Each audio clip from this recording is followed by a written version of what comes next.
Hi everyone, this is Jim. Welcome to episode 39 of Chess Basics, things every chess player ought to know. Today we're continuing to look at the tactics of Paul Morphy, but I'm doing something a little different. I'm going to go through an entire game. This was kind of a model game in the Evans Gambit, so let's put on the first few moves. Knight f3 attacking the pawn, knight c6 defending it, and then bishop c5. Not going after the knight like in a Ruy Lopez, but going after the weak square over here on f7. This is known as the Italian game. And then the move b5, Evans Gambit. So if you're interested more in Evans Gambit, Chess Basics number 30 had a whole series about the Evans Gambit and the various lines. And also Chess Basics number 28 had a collection of tactics which included a short model game in the Evans Gambit, also by Paul Morphy. So those are a couple videos you can look at for more information about the Gambit. I'm not going to talk about the opening. I'm going to talk about the game. The game follows more or less the main line. Paul's about 12 or 13 here, and he's playing his uncle Ernest, who's actually a top player. So this is a pretty well-played game. His uncle was the top player in New Orleans before Paul came along, so a decent player. And you might wonder why I am bothering to show all these Gambit games. In fact, the only complete games I've shown in this Chess Basics series so far have been Gambit games. And the reason is these Gambits are very interesting because they tell you something about the nature of the game of chess, and that is how the activity of pieces can compensate for your lack of material. So the basic thing in a Gambit is you're giving up some material, and you have to think about what you're getting in return for that, and is it enough to compensate for the lack of material? And in the case of the Evans Gambit, yes, actually it is. It's a pretty decent Gambit. And if you look at it with the chess engine, it evaluates its position as about even, which means that white has compensation for the pawn. And we're going to continue the game. It continues in the main line, and it appears like white is even giving up another pawn, although usually he gets this one back. So typical Evans Gambit. At this point, black would either retreat the bishop or play d6, and you could take the pawn back. Or you could play knight f6, and you might push ahead with e5 as an idea, but still eventually getting the pawn back. So it's basically white is sacking a single pawn in exchange for good placement of his pieces and a strong center. So that's his compensation. But in this game, Ernest played a little differently, a little more aggressively. He grabbed actually a third pawn. So instead of being one pawn down, Paul is 3 pawns down because he sacked a pawn here on b4. Black took the pawn on d4, and now he grabbed a pawn on c3. Now really it's just 2 pawns because this pawn on c3 is weak. Not there. The pawn on c3 is weak and is going to be regained pretty quickly. And typically white would play queen b3 here, just gathering up that pawn immediately. Paul has a different idea, which is another part of his advantage in this position is he's going to try and keep the king in the center and make it uncomfortable. So black is going to naturally fight against this idea and plays d6. So and then Paul follows up with queen b3, creating another threat on f7, and black defends with knight h6. There's actually 2 moves to defend. Queen f6 is slightly preferred by the chess engine, but knight h6 is its second choice and still leaves black with about an even game. So queen takes c3, picking up the pawn. Now the queen comes out to f6. And this is a good point to pause for a second, because the next move actually shows something important about Gambit play in general. First of all, white doesn't want to trade the queen. He wants to keep it on because that's part of his attack. And if he loses enough material, if black can trade off enough material, he can just win with his extra pawn. So that's part of black's strategy. But moving the queen isn't particularly great in this position because the queen doesn't really have a square to go to that really makes a new threat or improves the position of the queen. So we'd really like to keep it where it is. And so Paul finds a good move here. Not only does it allow him to keep the queen where it is, but it also introduces some new ideas. Well, it's threatening the queen, but also it's trying to open up this diagonal so that once again black won't be able to castle. And so that's how the game goes. But it's an important point. If you waste time, even though you're not giving up material, if you just move the queen aside, it's a waste of time, and that's part of your advantage, is slipping away when you do things like that. So you always have to search for those most active continuations when you're playing in this gambit style. You have to maintain your compensation. So black took back with the pawn. It sort of doesn't matter how he takes back. White is going to be able to get pressure on the e-file and grab whatever shows up on e5 there. And the bishop is still going to be able to prevent the king from castling. So in this point, black gives up on the kingside castling plan and decides to castle queenside, so he gets his bishop out of the way. And now Paul gets his last piece into the attack. Notice that every piece is doing something. This bishop stopping castling, this bishop hitting f7, queen hitting the center, the knight hitting the center, the rook hitting the center, and now this rook hitting the weak pawn on b7. All of Paul's pieces have a job to play. And now black plays the best move in this position, the only one to maintain equality. Bishop, castle queenside, defending this pawn and connecting his rooks. And he's not far behind in development, just maybe a couple of moves. And he is up 2 whole pawns, so he has some hopes to survive. So again, it's important to play the strongest move. And if you want to think about it, I'll pause for a second here before showing you Paul's next move. How would you continue the attack here? Okay, what Paul played is bishop to a6. And this actually is the best move in the position, according to the chess engine. And the best reply for black, which was not played, but the best reply would have been to just go ahead and take the bishop here. So let's take a look at this. Before I want to mention that this actually was a well-played game, and this next move is maybe the only mistake in the game, the only outright mistake. There were some sort of minor inaccuracies where the computer had one move or another that it preferred by a fraction of a point. But this move here is the only one that would count as a real mistake.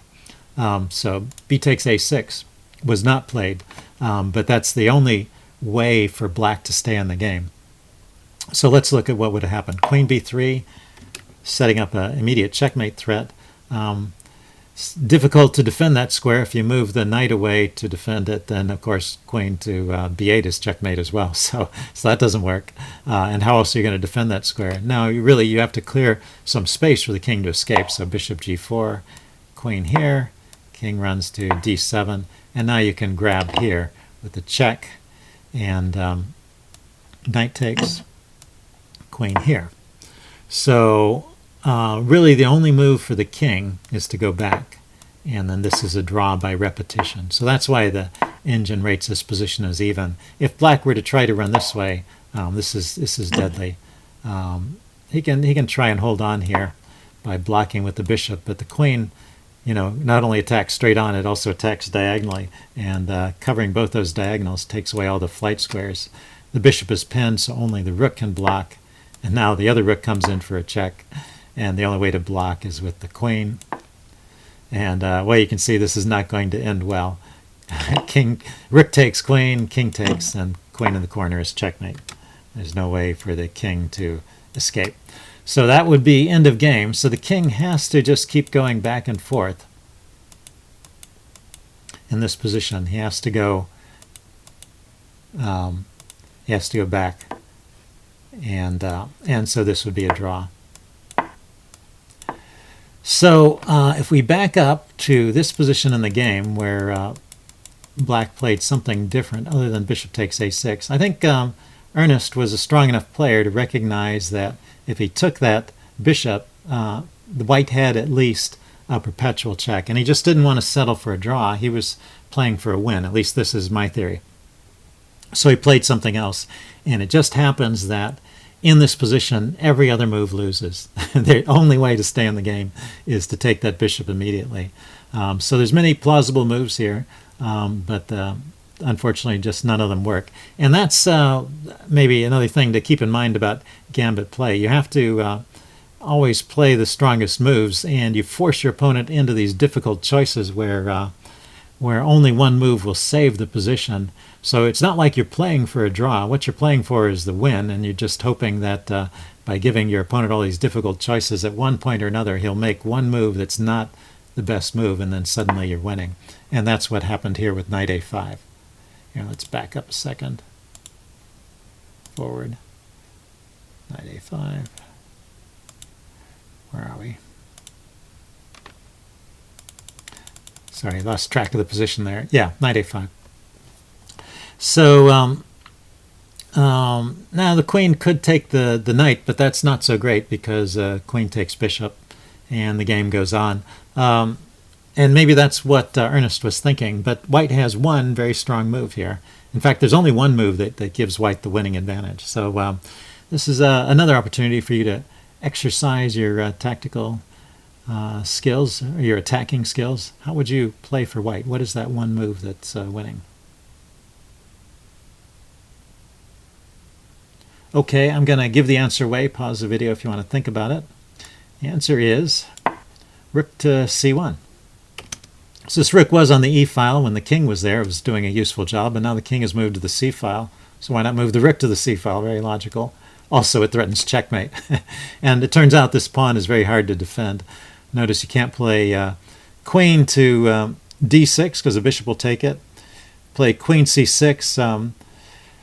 Then white has queen takes knight with the rook attack on the queen, so that's not very good. And so black plays bishop c6, the best move. And now queen takes a5. Back up. Queen takes a5.